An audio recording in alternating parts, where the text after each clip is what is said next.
Hey, there we go. I forgot to I was like, play the music. Welcome everybody to the Podcast Editors Mastermind. If you're wondering, we've been scrambling a little bit backstage, and so I forgot to click the button. So you get to see us. Be delighted that you're here and joining us. In this episode of Podcast Editors Mastermind, we're going to talk about what these words that we use mean. But before we do that, quick second, I'm Brian Ensminger. You can find me at toptieraudio.com. And over here is... I'm Jesse McEwen. You can find me at Tansiaster Academy. And I'm Jennifer Longworth at bourbonbarrelpodcasting.com.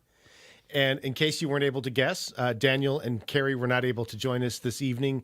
You can find Daniel at rothmedia.audio and Carrie is at carrie.land. So today we're going to be talking about what some of the vocabulary means that we use as editors. And this might seem like a super boring topic. It's probably not the one that's going to get you a zillion clicks on the Googles, but as a person that sometimes struggled with these words, I can tell you it's incredibly valuable, not only because understanding what the words mean is important, but also being able to explain them to prospects and to clients in ways that they understand while not talking down to them. Like that is super critical. So I'm really happy to start getting into this. A quick hello. Steve says hi. Steve, we're glad that you were able to join us. And just sort of another peek behind the curtain, many of the things that we're going to be talking about today are things that we've been asked about. So I posted earlier in the Facebook group, we've got a few questions or a few words to define that we got from Steve. We got one from Danielle. Jennifer and I and Jesse have all come up with some of ours.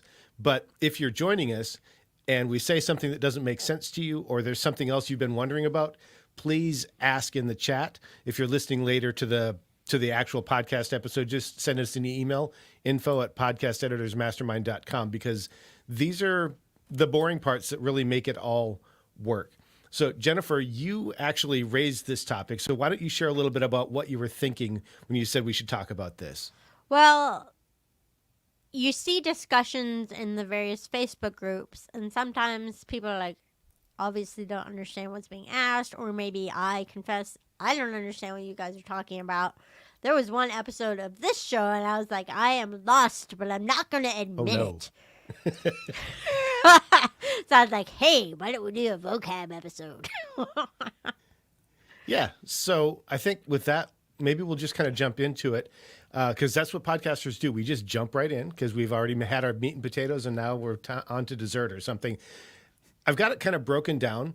We've got one that's just kind of related to, or a couple that are related to just sort of general podcasting stuff. Then we have some audio specific stuff. So I think I'll maybe start with the podcasting stuff and then we'll move on to audio things.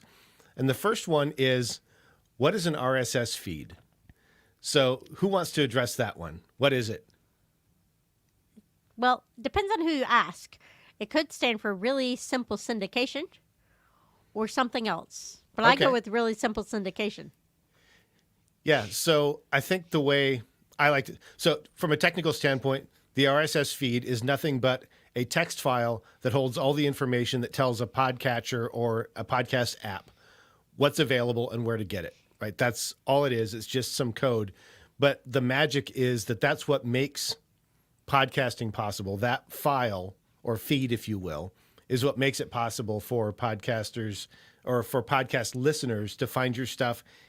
It's what makes it so that there's no magic man in the middle that could just sort of decimate your show by deciding not to service it anymore. That file is what makes open podcasting possible. So Jesse, how do you explain an RSS feed to a client? I don't. That's fair. Beautiful. It's just the way we distribute the files. Anything beyond that is they're just going to gloss over. And the reality is I don't really understand the nuts and bolts behind it. I just know it's been used to syndicate everything from audio to text to video for, 20 years now? Yeah. So have you ever had a client ask you, or do they just... Actually, I haven't. That's awesome. I've almost never not had I can't talk. I've almost never had a client that didn't ask. So that's interesting. Maybe that's my fault. I'll take that. What about a podcast host? Now that's one that gets confusing. Yeah, because this it is one that doesn't Danielle brought necessarily- up, right? Because there's the podcast host, like the person talking, but from a technical standpoint, when I think of a podcast host, I think of like Libsyn or Blueberry or Captivate. Do you guys ever have to talk with clients about what that is, why it's important? How do you explain that to clients? I refer to it as a media host. And if Absolutely. they have any kind of confusion, that seems to help clear it up. That way they know we're not talking about you, the podcast host of your own show, versus where you store the show for distribution. But you see this come up a lot in podcast help forums. Is someone will say, "Oh, I'm having this issue, blah blah blah," and someone says, "Who's your host?" And they say, "It's me, of course." And it's like, "Oh, facepalm, that's not what I meant. Who's your media host? Where do you store your files?" So a lot of people apparently don't know what that means, and then they're like, "I'm on Apple and Spotify." It's like, you're still not answering the question. Yeah. So do you ever have people ask you whether or not they can use their web host to host their files? Does that ever come up? Not for I me. haven't had anybody ask me specifically, but I have seen that question pop up online a Okay. number of times. I was wondering if maybe that was kind of an old timer question because I used to see that a lot. I don't see it as much anymore. So I just was wondering. I've had some people ask me, and I usually tell them from a technical standpoint, yeah, it's a file. You can do that. From a, is this going to work well for you and your audience? Absolutely not, because that host is not set up to deliver really big files of stuff all at the same time when your episode drops. So that's how I address it. The two of you have never had to do that, so or haven't recently. So I'm not sure what else to ask on that one. Patrick, glad that you were able to join us for the super incredibly fun episode where we talk about vocabulary. We've talked a little bit about some of the technical stuff. I'd like to move on to audio things. This is going quicker than I expected. So if you have stories to tell, please feel free to drop them in there. I'm just going to burn through this and we'll have like 3 minutes of content or something. So first one comes to mind when I think about audio is decibel, right? And I'll let you touch this one, Jesse. From a technical standpoint, decibel, what is it? It's just a measure of loudness. And I understand the confusion between decibels, full scale, LUFS, RMS. These are all different ways of measuring loudness. That's why it gets so confusing. That's why it's nice that we've kind of settled on LUFS as the primary way of measuring audio loudness these days. Yeah, and we'll get, well, why don't we skip right past and let's just talk about LUFS, right? So decibels, you said measure of loudness. In our world, we're not talking about speakers playing out into the world, right? So we're not talking about decibels of truly moving air. We're talking about versus how loud a system can be, right? So technically decibels full scale measurement of digital audio. And then in relation to that, LUFS is similar but not the same. So can you break that one down for us? Essentially, a LUF is supposed to generally equate to 1 decibel. The difference being that LUFs are meant to measure loudness more in the way that the human ear hears it versus on a scale the way that an RMS or decibel meter would measure it. Yeah, and go ahead. To answer the question I'm going to guess is coming next, or to add a little more to it, to fill up some time for you, the main difference is the way we perceive bass versus the way it's measured with like a decibel meter. If we use a decibel meter, things are going to sound louder or read as being louder that have more bass. Because bass has more energy to it. It's going to make the meters read louder. LUFS try to compensate for that. So if you have a big thumping hip-hop track, all of that bass that's giving it all of its power isn't going to make it sound... It's going to make it easier to measure that and compare it to this classical piece so that they're the same volume the way our ears perceive them. Okay. And since Steve said LUFS, take a drink, I'm going to say LUFS so he can take a drink. And and I'll ask the two of you, how far in the weeds you want to get on this, because this can get very mathy very quickly when we start talking about decibels and LUFS, and it can start to feel like high school algebra all over. But Jesse, if I'm not wrong, LUFS is there's more than one time horizon over which we measure LUFS, right? So LUFS is not a truly momentary measure of any given point in time. It's measured over different time breaks. Is that right? Yeah, it is a measurement of the entire file. You might have like your momentary LUFS reading, but the number we're concerned with only applies, it's the measurement of the entire file. Right. And then to make things even more exciting, if we start talking about targets, there are different targets published by different people, right? So there's Apple Podcasts has a target that they've suggested. Spotify has a target that they've suggested. YouTube has a target. The Audio Engineering Society has a target. There are all these other targets out there. What do you share with a client as it relates to LUFS, whether you use the word LUFS as Steve takes another drink or not? I just kind of go with the Apple standard because trying to hit -14 LUFS, that's difficult with dialogue. Spotify's target is definitely designed more for music. So I just tell them, here, if you're stereo, aim for -16. If you're mono, -19. I think AES or one of those societies has a slightly quieter take on what they feel is the ideal level for dialogue, but I can't remember specifically what that level is. Yeah.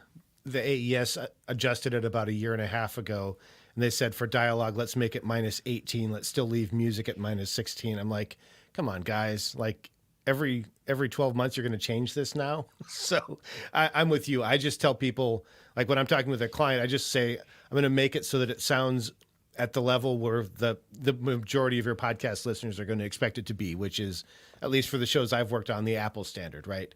I would argue along with you that 14, like -14, what Spotify is asking for dialogue is crazy loud.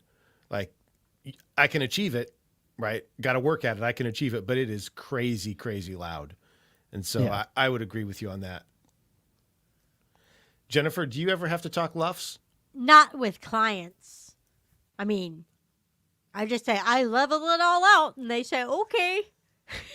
And that's Yes. it. So that takes us to another thing that we hadn't really talked about. But when we talk about loudness, right, we're talking about how loud is that overall file.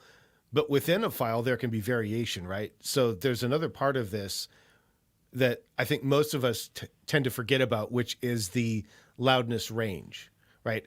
What's the difference between the average and the quietest part, or the average and the loudest part, if you will? And at least at one point, there were standards for that. I don't recall what they are anymore. But yeah, to your point, Jennifer, if you talk about leveling it out so that it's all right, ideally you're covering the loudness range and the LUFS. And you'd have to talk about, like, my clients, they don't care what that number is. No, they don't care. Clients don't care.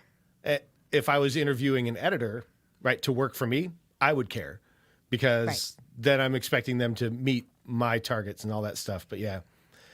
And Patrick says, negative things being louder makes my head explode. Yeah, it's that whole absolute value of a negative number thing. So bigger negative number is actually quieter, and smaller negative numbers, yeah. We got into math way quicker than I thought we would. So sorry about that, Patrick. Get away from Well- the math, Brian. Stop. And Go just ahead. to complicate things a little bit more, -19 is twice as loud as -16. That's why there's the difference. -16, you've got a stereo file. You've got equal energy coming from left and right.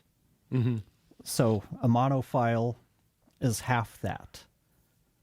And that equates to a 3 decibel or 3 LUF difference. So 3 LUFs is twice the energy, twice the loudness. Yeah, I didn't expect to get into pan law either, but yeah, that's a good piece to remember. So to Jesse's point, if you're working on a stereo file, minus 16 is what I would recommend, and minus 19 is what I would recommend for mono. I think that's the same as Jesse. Steve says Fletcher-Munson curve. I don't have a copy of that, but if there are those of you out there wondering what the Fletcher-Munson curve is, it's just a measure of how we perceive different frequencies against each other at different volume levels, is all it is. And that's part of what builds out the way they look at a LUFS measurement. It's the idea is that at a certain level, it should all sound similar. I'll just leave it at that. Jesse, did you have anything to add on that one? No, I think you covered it pretty well. Okay. Where should we go? Do we want to go to... I've got a couple more technicals on the editing side. One is multi-track. And that was the only word. So I'm going to start with multi-track, and I think there's a couple directions we can go. Jennifer, when you think of multi-track, what are you thinking?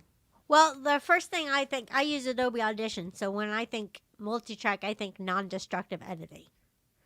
Because if you go into the waveform in Audition, I think it's destructive editing. So if I want to be non-destructive, which isn't even a vocab word today, I'm making it one. Should be. So what's It should non-destructive be. editing?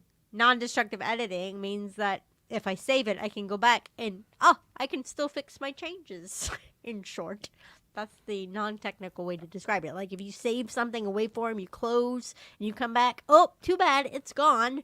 It's been destroyed. You can never get it back. But if you're in multi-track in Audition and you just move things around, you can get them back. Okay. So multi-track, you think of that in terms of Audition and That's their what I editor, think of. because they do have a couple of different editing capabilities, right? Jesse, Yes, when you that's think what comes to my mind. Jesse, when you think multi-track, what are you thinking?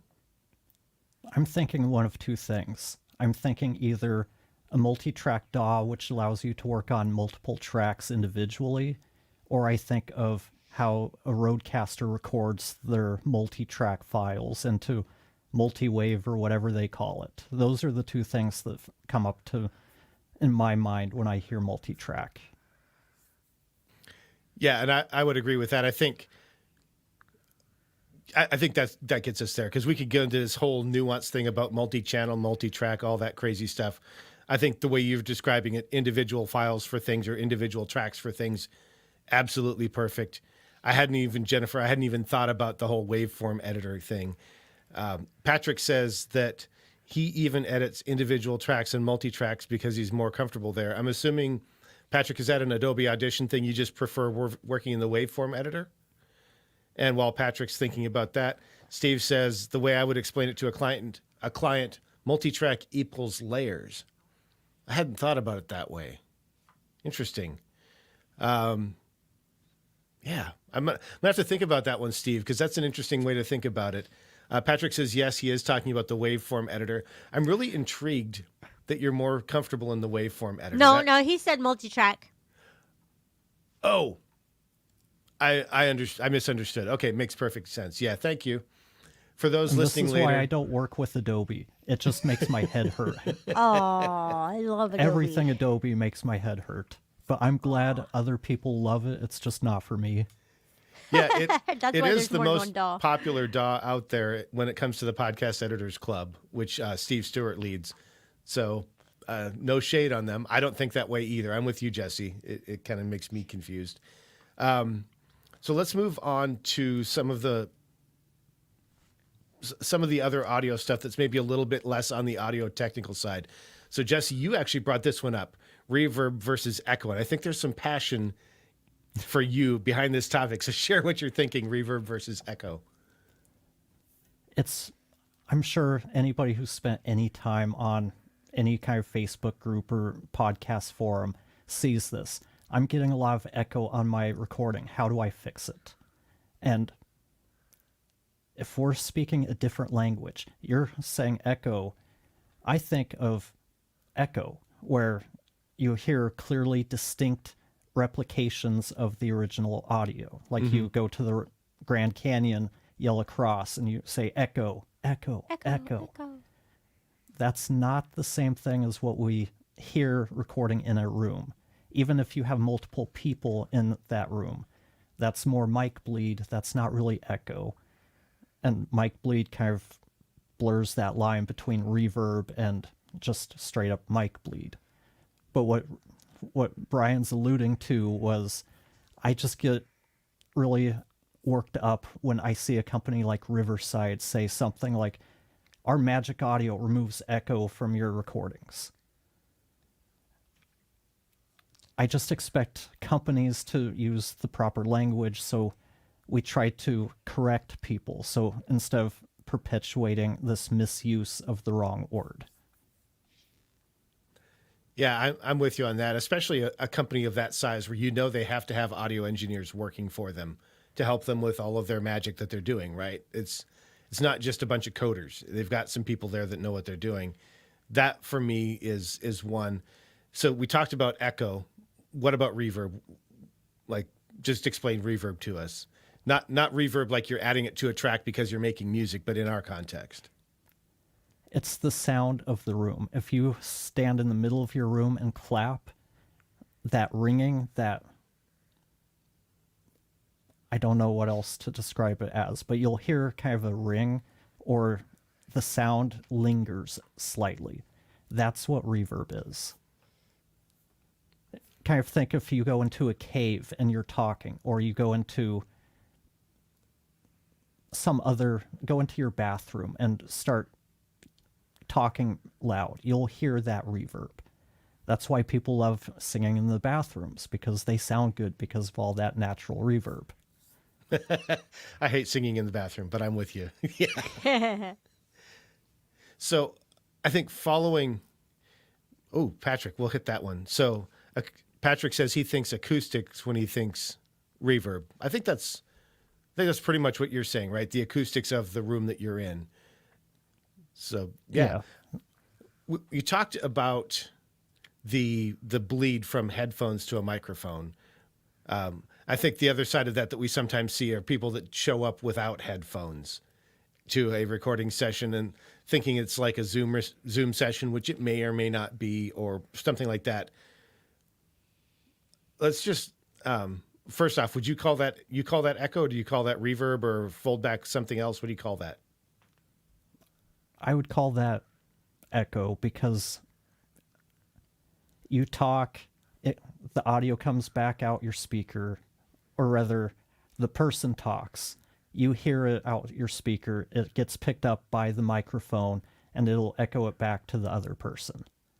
That's why if someone on a call has their echo cancellation set wrong, you hear your voice echoed back to you. So let's take that a step further. And let's say that I'm in a Facebook group and I say to you, how do I get rid of my guest's echo in my recording? What would you say? Either one of you, whoever wants to jump in. Jennifer? Go. There we go.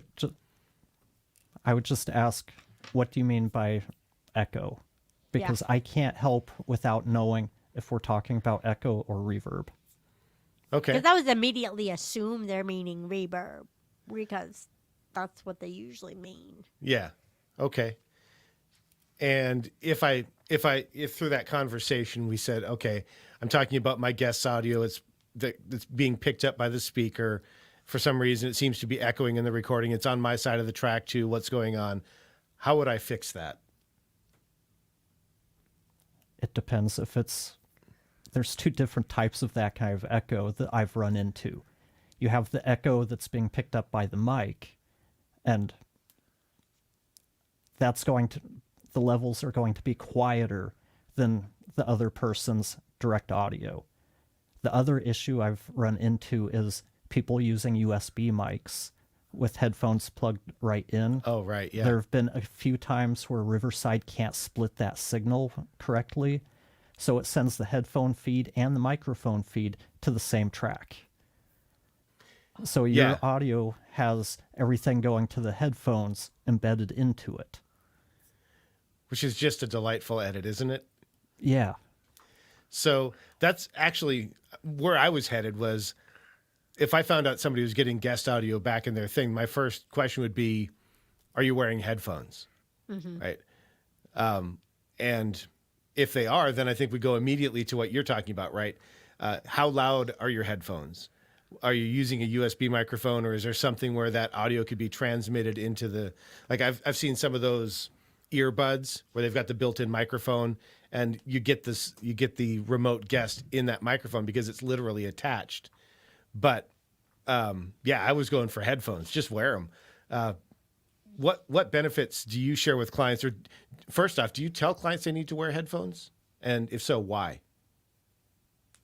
I don't. Jennifer, you want to take that? I absolutely tell them to wear headphones. There's lots of benefits, but one of them is, so that the sound doesn't come out of the speaker right back into the mic. But the other is monitoring. Right. Hear yourself, and then also don't pick it up. Steve has a question. You guys want to jump into Steve's question? Yeah, let's do it. This is a great one.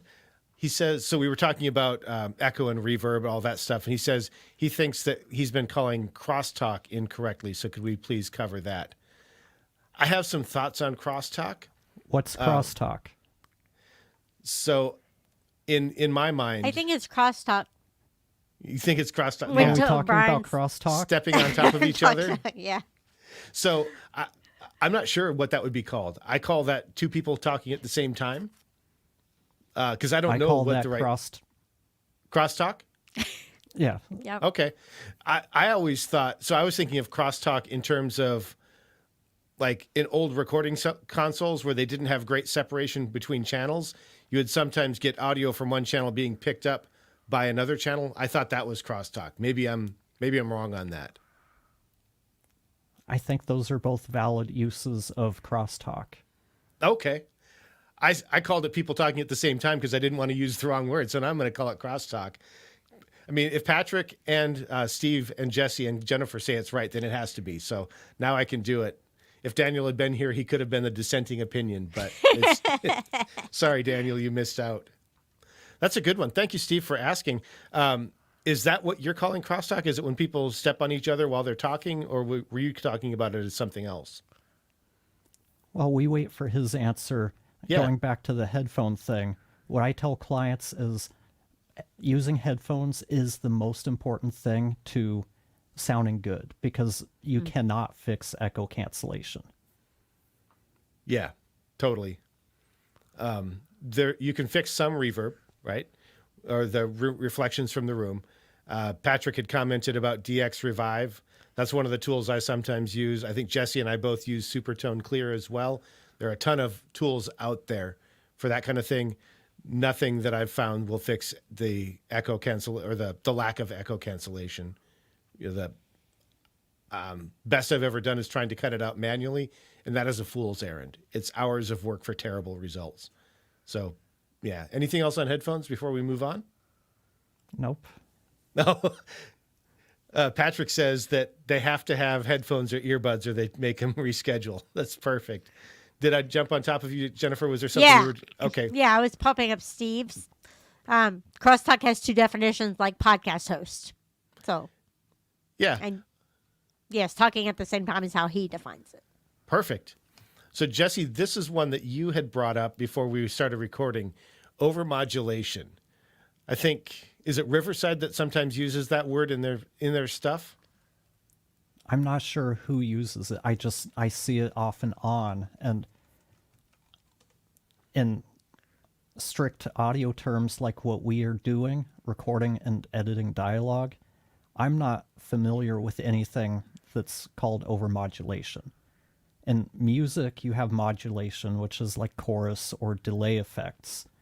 But I have no clue what overmodulation is. Which means if somebody's saying that or asking about it, I have no way of helping them. Yes. So what I've found is, at least in the world of telecom, it was if the signal exceeds what's required for 100%. So I think that's what we would refer to as, within the audio world, as what would lead to clipping, right? So it's going over that zero into a positive value. It's now louder than 100%. That's how I would understand it. That doesn't mean I'm right, but that's how I would think that. Yeah, Patrick says classical musician thinks that modulation is a key change. It took me a bit for me to get there as well, because I always thought of modulation as that key change. And I guess overmodulation is if you do two at the same time. I don't know, but I think it's that when recording too hot, you get clipping, or if you process too hard, you get that distortion. I think that's what it is. If I'm wrong, somebody please tell me, because that's how I'm going to use it from now on until I find out I'm wrong. Jennifer, this one was yours. Engineering versus editing. Engineering versus editing. Let's go one further. Engineering versus editing versus producing. Oh, yeah, you added the producing, which is Yeah. like, what the heck? I mean, people come and like, I need a podcast producer. I'm like, okay, what do you need someone to do for you? Because we probably have different definitions of these terms. But now that I have a team of editors, I do all the engineering and I pass the editing off to them. So the engineering is more like the sound quality, whereas the editing is the content, is how I look at it. How about you, Jesse? In my world, I look at engineering as it's what happens up to the end of the recording. Once the recording's done, you move into post-production. Whether you call that editing or mixing, whatever it is. To me, engineering is everything you do to get a good recording. Once the recording process is done, the engineer's job is done. And then you move it on, you hand it off to the editor, whoever you want to call them. Sometimes it's the producer, sometimes it's the editor, sometimes it's someone else. I'm sure there's other names out there. Yeah. So for better or worse, the way I look at it, and we're probably not all going to agree here today, and that's okay, because we're just talking about these. As long as we can walk out and agree that Brian was right when we're done, we're fine. I think of the producer as the person who's responsible for the show. That may or may not be the host, or it may or may not be somebody that comes alongside them to help provide a content schedule, keep track of any marketing, that kind of stuff. That's what I think of in terms of a show producer. When I think of editing, I think of two different kinds of editing. One is what I'll call the story editor. So if you've got something where you're putting together a story, or you're going through and determining which pieces, which sections of content need to come out, or which sections need to be pulled out to be put into something. That's what I think of in terms of a story editor, potentially rearranging things like you might do for a newscast, where you got a person on the street with a microphone capturing 30-second clips, and you're going to put all those together. Or you're going out and you're capturing over the period of X number of months or an hour an interview with somebody, and then you're going to pull out 15 minutes out of that to make that into something. I think of that as a story editor. They're responsible for the arc of the story. Most of what I do is the technical editing, and most of my editing is linear, right? I'm starting at the beginning. I have an interview. I cut out the distractions. I might cut out a sentence or two here, but I'm not changing the content. I'm not changing the story arc. I'm not doing any of that. It's just removing distractions and mistakes. Jesse, to your point, I don't necessarily think of engineering as only the recording engineer side of it. I also think of it as potentially a mix engineer. I realize that we're not mixing a professional record here, but that EQ, the compression, that kind of stuff, audio repair, I tend to think of that a little bit more in the engineering than the editing side, but I'm not going to die on that hill either. And I definitely see everything on the recording side in terms of quality audio as engineering. Hopefully that hasn't confused everybody too much. Steve says that he thinks of editing as cutting and engineering as headphones. I'm assuming making it sound good. I hope that's what that was. And Patrick says that he doesn't feel cool enough to call himself an engineer. I don't know. Should we take a vote? And should we let Patrick call himself an engineer? Is that okay? All in favor, say aye. I think so. The motion carries. Patrick, you can call yourself an engineer by the authority of the three of us. Because there you go. We have nothing. Anything else on engineering or editing? Like, we kind of blew through that. Is there anything we missed? Well, I'll just say that I'm joined the Chris Curran's podcast engineering school because I feel like that's where I'm weak on. I think I know all about editing now. I've been doing it for 8 years. I got that. But the engineering part, a little fuzzy. Gotta learn more. So. Yeah. And as I think about that, there's definitely an element of critical listening that comes with engineering in a way that I didn't do when I was just editing. Yeah. I don't know if, Jesse, if you kind of came from that engineering background in terms of working on music quite a bit. Did you find that it changed when you started engineering or not? Did what change? The way you listen. Yeah, the more everything we do when we're working with audio, we're training our ears. So the more time we spend editing, the more time, I mean, what I've found has helped me the most has been teaching and working with people, being able to listen to their stuff, teach them. It helps you really focus on your listening skills because you're not bothered with trying to get this client project done so I can get on to the next one. You're just focused on listening. And that makes a huge difference in how quickly you start to develop that ear. And kind of to your point about the different types of engineering, I would classify kind of the mix engineer as part of the post-production process, as opposed, I'd make a distinction between the recording engineer and the mixing engineer. That's fair. Yeah. And, to your point, oh, go ahead. And like you were talking about, the mix engineer, they're going to be doing the cleanup, doing everything kind of like Steve's making it sound good. That's what you're doing as the mix engineer. So to your point, you mentioned listening differently. And when you're not focused on having to churn out client projects, one of the things that I've noticed is it seems like my ears, in my opinion, tend to make the most progress when I'm trying to help develop an EQ and compression template for somebody so that they've got sort of a processing baseline to start from, because that's when I really start to listen for exactly where are those resonances that the room or the microphone or their voice is causing. And then how can we address those in a way that keeps their voice natural, but maybe reduces some of those things that stand out a little bit.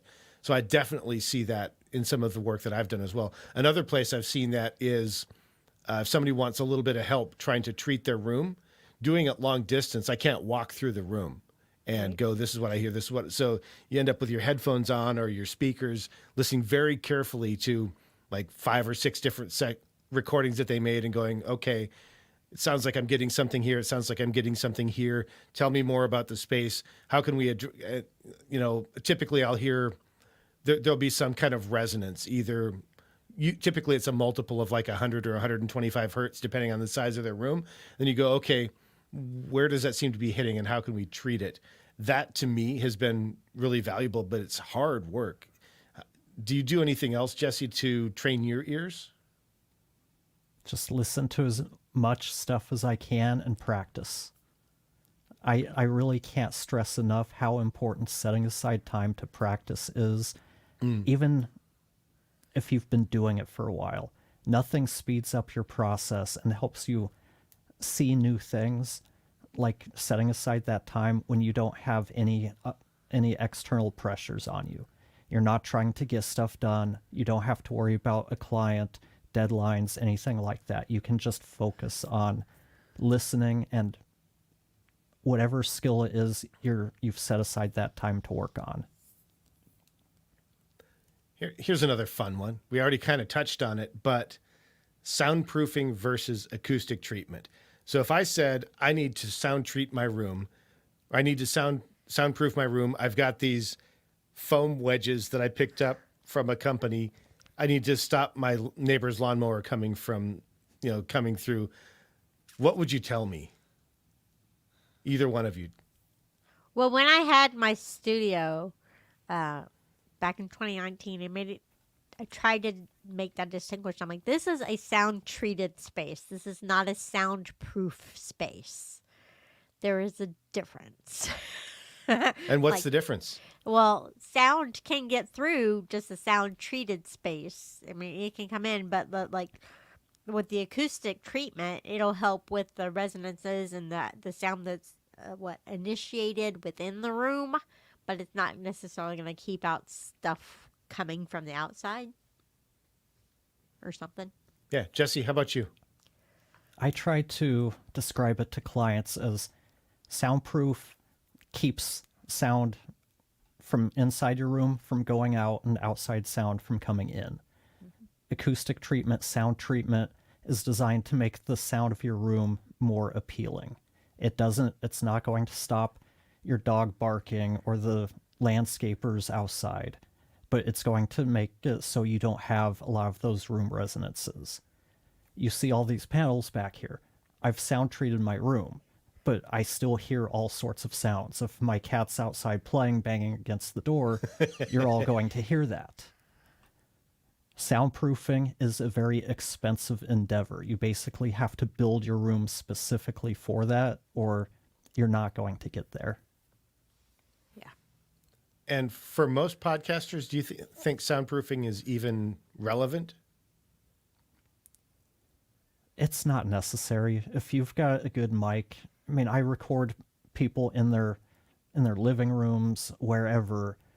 All you need is a decent dynamic mic that's positioned well, and all of that other stuff doesn't really matter.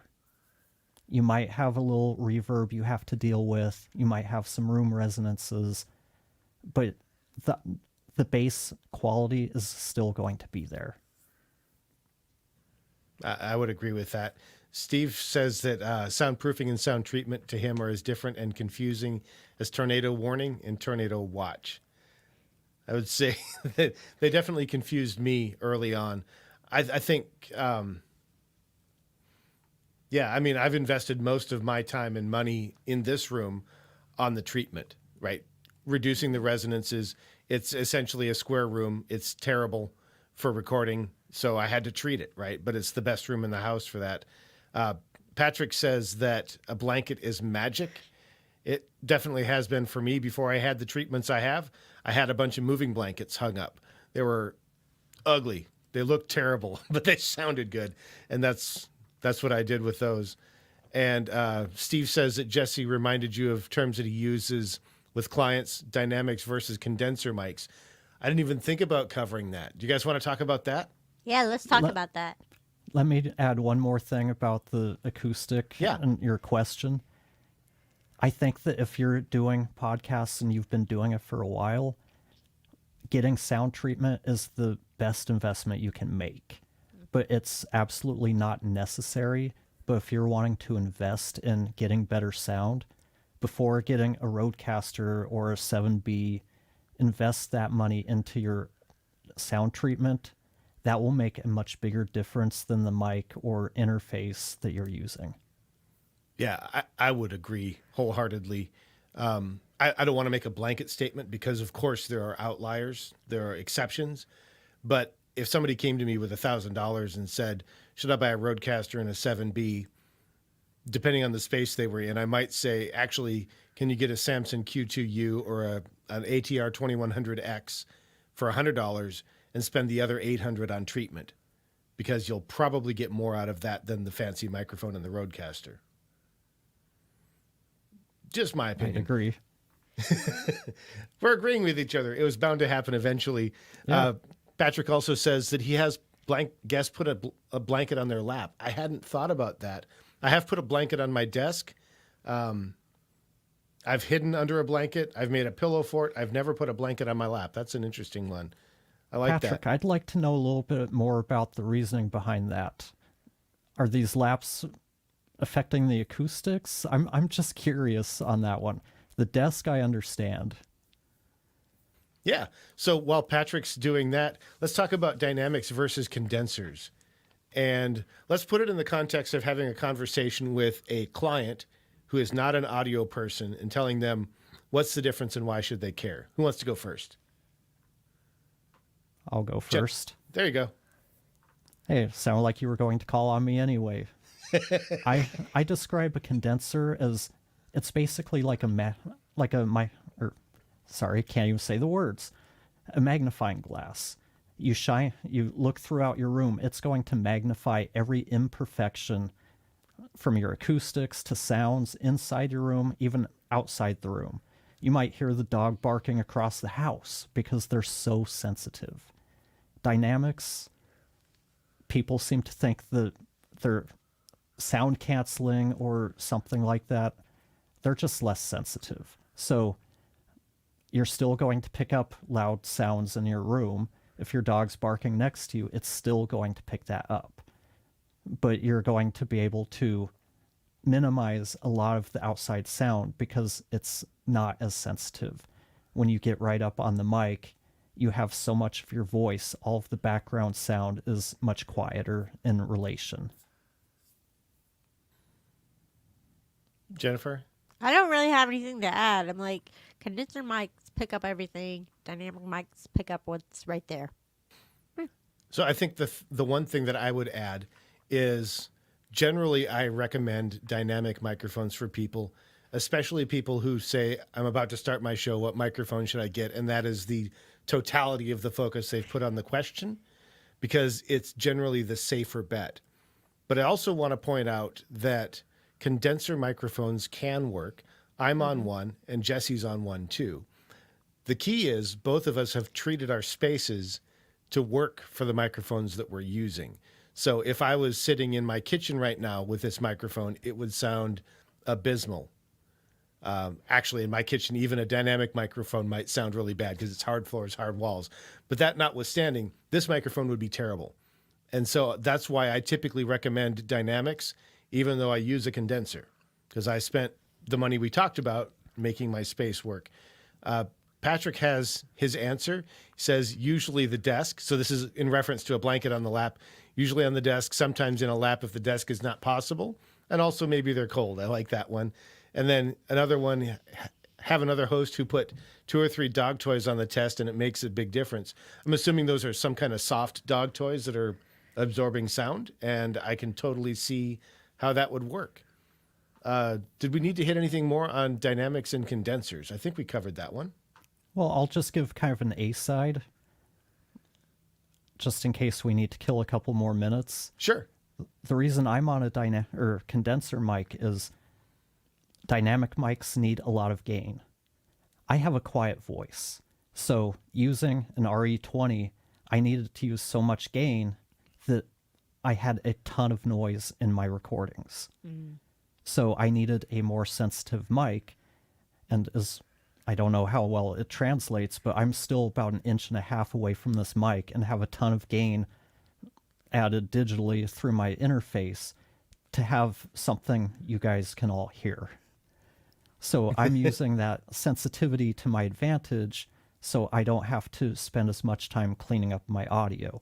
But like you said, I've spent the money on the sound treatment, so I have that luxury of being able to choose between the two.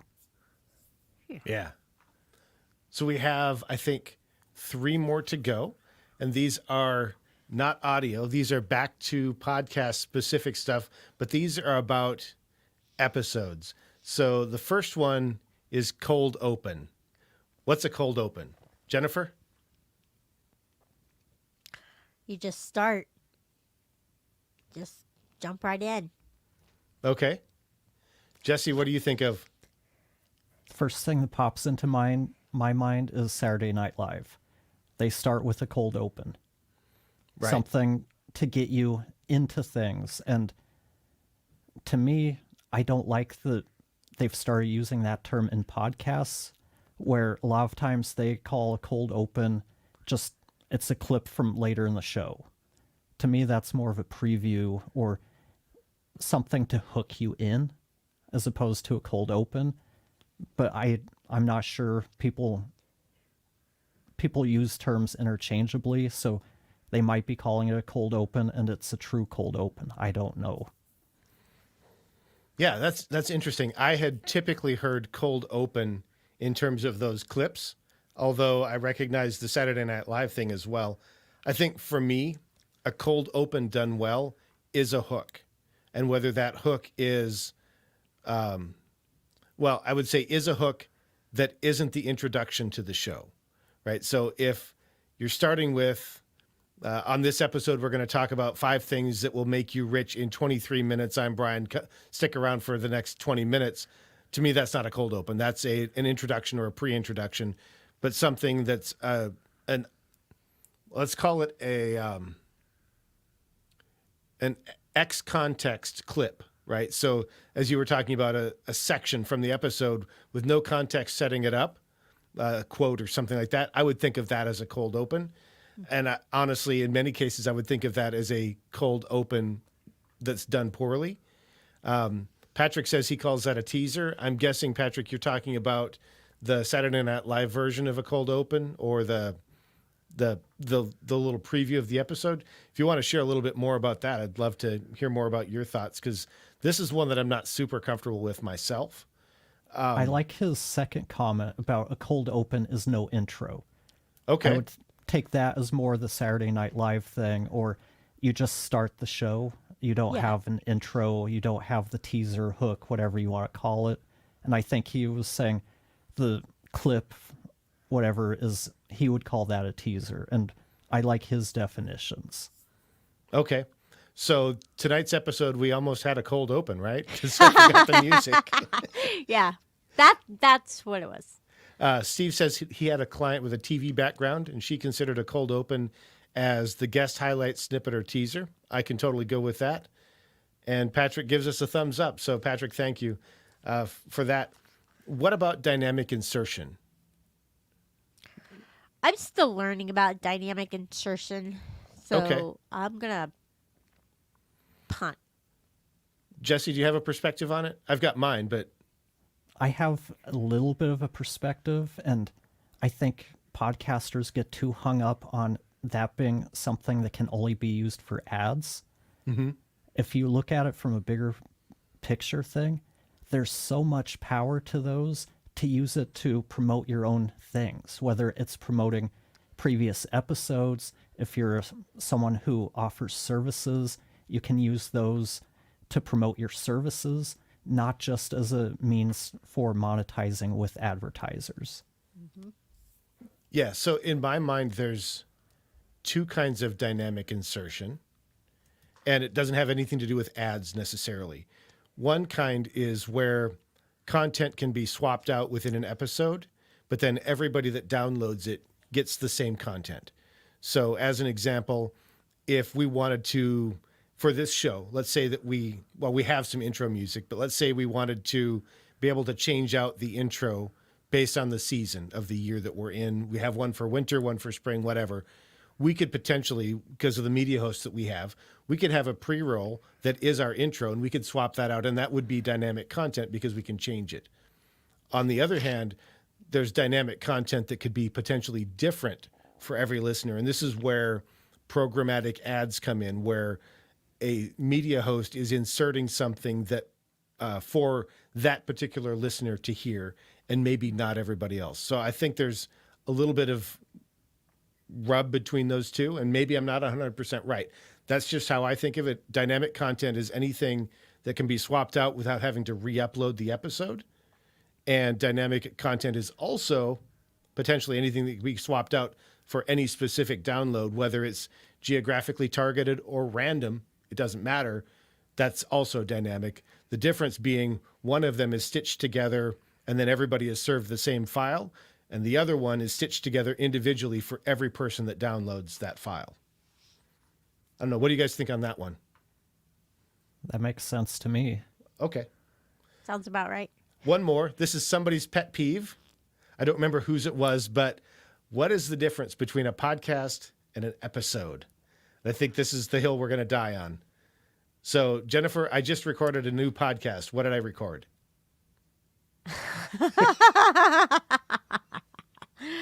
Well, I just started a new podcast, and when I say that, I meant like an ongoing series. But the people who I'm talking to, like, oh, she released 3 podcasts today. I'm like, episodes. I released 3 episodes today. I didn't release. Well, the 3 person could be really podcasts. productive and did start three new podcasts this week. Could be. Well, that wasn't me.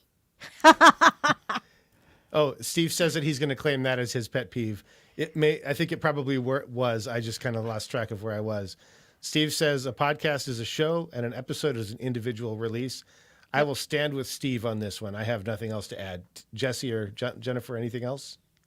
I'm in complete agreement with that one. Yep. Yay, we ended on a high note. So, Jennifer, do we have a Chat GPT question of the week? Because that's what we're going to do next. Yes. And Patrick, you'll like this one. If you had the ability to instantly master any musical instrument, which one would you choose, and what kind of music would you play with it? Oh, man. Instantly master any musical instrument. Any musical instrument. And what kind of music would you play with it? Man, you know what? I would probably choose the pipe organ because it is one of the most difficult instruments in the world to play. And to be able to master that would be unbelievable. What kind of music would I play? Probably Smoke on the Water, because...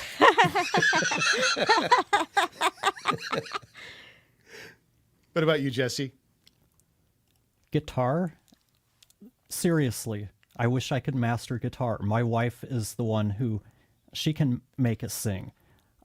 I'm just the engineer. I can make pretty sounds, but I can't turn it into music. And I'd probably play like blues or something. Jennifer? Well, the first instrument that honestly popped in my head was the accordion, and I would play Weird Al. But realistically, it would have to be the piano and singable music is what I would, play for people to sing along with me. Steve says the cowbell all the way. Steve, we could never have enough of you in our song. And Patrick says a theremin. I love that. I didn't even think of the theremin. And he says that he actually has one, but he's not doing so great with it. And Steve says also the metronome during a marching band performance. I should say that I do play the saxophone, but I have far from mastered it. But if I had to choose a new one, that's where I was coming from with that one. Yeah. Anything else we need to... I think that's it. Jennifer, if somebody wants to be a guest, what do they do? They need to contact us by going to podcasteditormastermind.com/be a guest, and it takes you to a little form that you fill out, and we get the info, and then we ask you to be a guest. And if you have any topics that you'd like us to cover, if you'd like to be a guest on the show, you can also reach out to us using that form and let us know, or email us, info@podcasteditorsmastermind.com, because we would love to hear from you. And we've got one more. Steve says that we love you, Jennifer. Hence Yay. the metronome comment. Yeah. I think that's all we got tonight. So we'll call it before I beat the dead horse or some other cliche like that. I've been Brian Ensminger. You can find me at toptieraudio.com. And this has been... I'm Jesse McEwen, Tansy Astor Academy. And I'm Jennifer Longworth, bourbonbarrelpodcasting.com. Oh, and Jesse, we should let you do a quick plug for Tansy Astor Academy and what you do there, because you got some good stuff going on over there. Yeah. Tansy Astor Academy is where I help podcast editors or podcasters, anybody who's looking for ways to improve their editing skills. I help you with them. There you go. And unable to join us, we're Carrie Caulfield. You can find her at carrie.land. And Daniel Abendroth, you can find him at rothmedia.audio. For those that were able to join us live, thank you, especially for your comments and your questions and all of that stuff. And if you listen later, we're super glad to have you. You can find us at podcasteditorsmastermind.com. Now I'm going to try and click the button and do the thing.